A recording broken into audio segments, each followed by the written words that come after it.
Hello, hello! Welcome back to Brenda's Books. This season I will be narrating for you the future war love story, Sara's War, which you can also buy a printed copy and a digital copy at Barnes & Noble and on Amazon. Today we are on Chapter 15, Busybodies Anonymous. Here we go. I sit at my desk in my small office, writing notes of the insubordination of Nurse Peggy Giles. I don't know if I'll report it or not, but I'll keep it in my files at least. This way I'll have a record of all offenses to support a more serious one in the future, if need be. Suddenly a violent ring jolts me out of my seat. It startles me so much, an abrupt scribble ends up all the way across my paper. I sigh heavily. I've never heard my office phone ring before. No one has ever tried to call me directly. The phone rings again. In haste, I pick up the receiver. Hello, this is Dr. Andrews.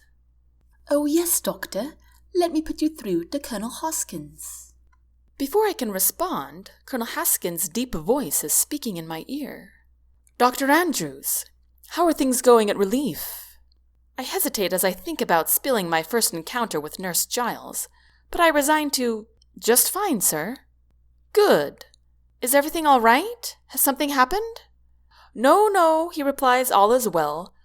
But I wanted to ask you... Silence. Colonel? Beep, beep, beep. The call is lost. Blast!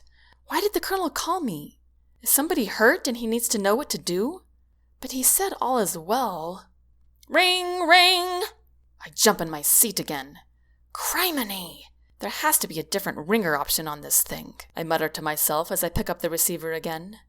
Hello, this is Dr. Andrews. Colonel Hoskins again, says the same British woman. This time the connection takes longer. Doctor, are you there? Yes, Colonel. The Colonel responds, but his deep voice is muffled with abrupt clicks and static. Colonel, I can't hear you. Is everything all right? Beep, beep, beep. I hang up the phone with a little too much force. What was that about? Why wasn't the connection clear? I roll open my top desk drawer and find my Big Rock Army Base directory. The number I need is the first one listed. I pick up the receiver again and dial the extension. You've reached the U.S. Army Base of Big Rock, says a nasally voice. This is General Granger's office. I'm Roberta Plush. How may I help you? Yes, this is Dr. Andrews in Relief. I just received a phone call from Colonel Haskins, but our call was lost. I'm concerned he's dealing with a medical issue. Do you know how I can get a hold of him? We've spoken to the team of Colonel Haskins just moments ago. Everything is fine. We are in direct communication with them. You probably got a prank call. It happens all the time. What else can I do for you? I'm certain it was Colonel Haskins, I persist. A prank call, Doctor. Don't fret yourself. Good day. Click. That's it? I drop the phone in its place. What am I supposed to do now? What can I do? Nothing, I guess. I sigh again as I file away my write-up on Nurse Giles in my bottom drawer, the drawer that I can lock up. Knock, knock, knock. Yes, come in, I call. The door swings open and in walks Nurse Giles.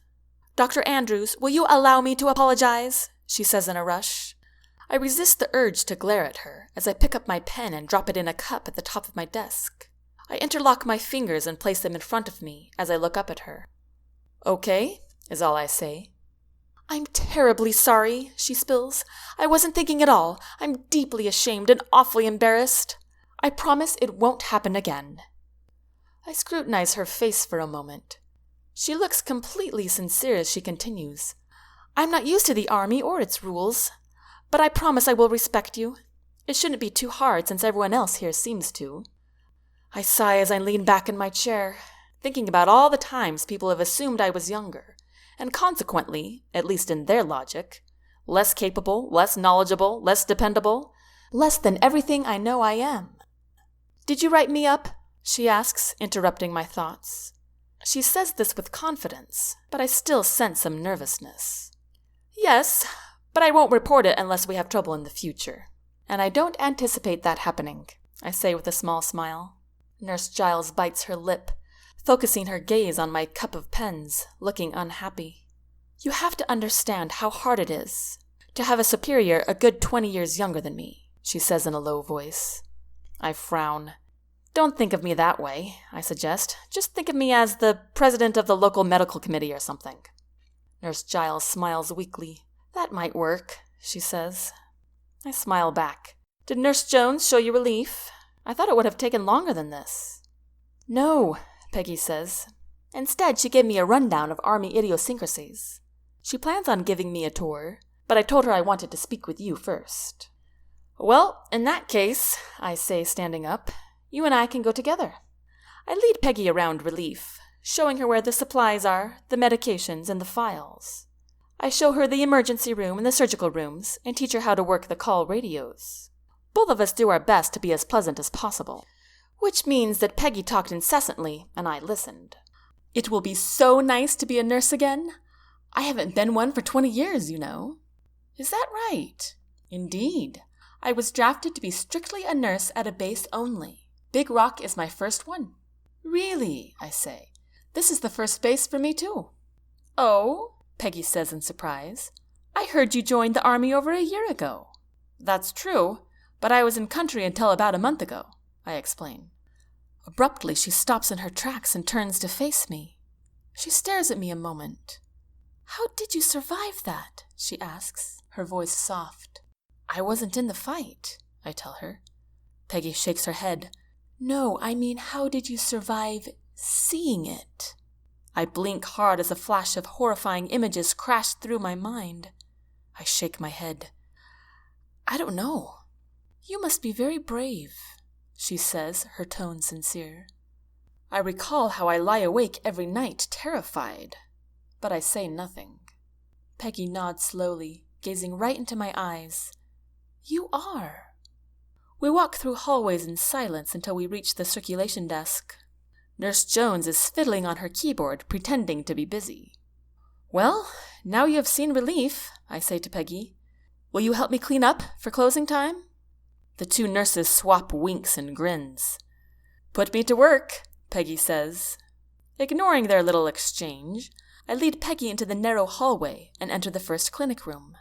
Not a second later, and without any notice or introduction, Peggy spills all her plans for the Army ball to me, as if we were close gal pals in high school. Oh, I can't wait to see my darling Henry again, she exclaims.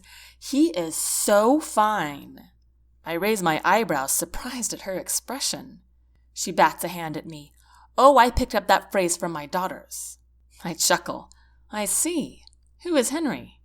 Oh, he is my Michelangelo's David. He talks though, right? Oh, you, Peggy says, batting her hand again. She then proceeds to tell me about the perfect man. She prattles on so fast it's hard to keep up with her. Hearing her excitement makes her sound 30 years younger, and I find it rather amusing. But I'm happy for her, and some of her stories are downright hilarious. The only bad thing is, now I have this strange desire to go to the ridiculous dance. Blast it all. Despite her gabbing, Peggy is a lot of help cleaning. She can scrub out a sink faster and better than I could any day, and I tell her so. She waves the compliment away and starts chatting about her darling Henry again. We're scrubbing down our last clinic room when Peggy asks, So, are you excited to go to the ball with that handsome redhead Randy? What? I'm not going to the ball, I correct her, as I spray some disinfectant on an old plastic clinic cot. Peggy squats to retrieve some protective paper from a shelf under the counter. Nurse Sanders, told me you were going with Nurse Reynolds, she stammers. She did? I ask, confused. Yes, is it not true? No, it isn't true, I declare, scrubbing the plastic as hard as I can with a paper towel. Peggy stands with the box of paper and turns to face me. You mean you turned both men down? I stop scrubbing and look up at her. Both men? Yes, I heard the lieutenant colonel also asked you, she explains. I laugh without humor and start scrubbing again. What's his name? Colonel Haskins. Look, where did you hear all of this? I haven't received any invitations to go to the ball. At that moment, I realize what a piercing disappointment this is. Apparently, 2 men wanted to ask me, but they didn't ask me. I frown at my spray bottle. Peggy looks a little embarrassed.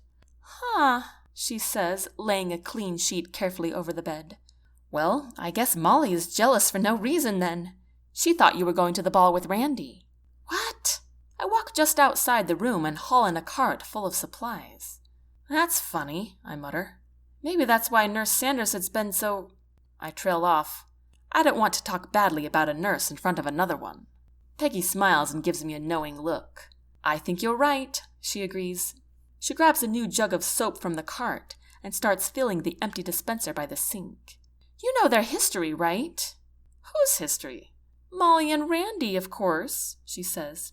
They've been dating off and on for years now. Kate told me, Nurse Jones told me all about it this morning. I'm surprised you didn't know. I like to stay out of the loop, I confess. I crouch beside her and begin restocking the empty shelves. It's much safer when you don't know the gossip. Peggy blushes a deep red. I'm not trying to spread anything around. I thought it was common knowledge. Oh, that's not what I meant, I clarify. I just keep to myself, I guess. Yes, I can see that, she points out, screwing the pump back on the dispenser. So the Colonel didn't ask you? That's a rumor too? I grab a handful of gloves and stuff them in the drawer. Yes, definitely a rumor. Well, look on the bright side, she says cheerfully. Now you can dance with both of them, and anyone else you want to. I can't help but smile. I thought you had to have a date to go to the ball. Besides, I don't have a dress. Oh, most people who go to the ball don't have a date, Peggy says, peering down at me. I stand and grab the electric thermometer sitting on the counter. How does she know all of this? Busybodies Anonymous? I pop open the back of the thermometer and dump out the old batteries and replace them with new ones from the cart. And I wish I had known about the dress, sweetie, Peggy continues. I would have sewn you one. I glower at the word sweetie. I'm sorry, she says quickly. You're just so young and pretty. I can't help it. I resist the urge to roll my eyes. You're a seamstress, then? I ask. Oh, yes. I sewed both of my daughter's wedding dresses. No kidding. Well, I'm sure we can find plenty of things around here that need to be mended, I say with a grin. Anything you want, huh? Doctor? My smile widens.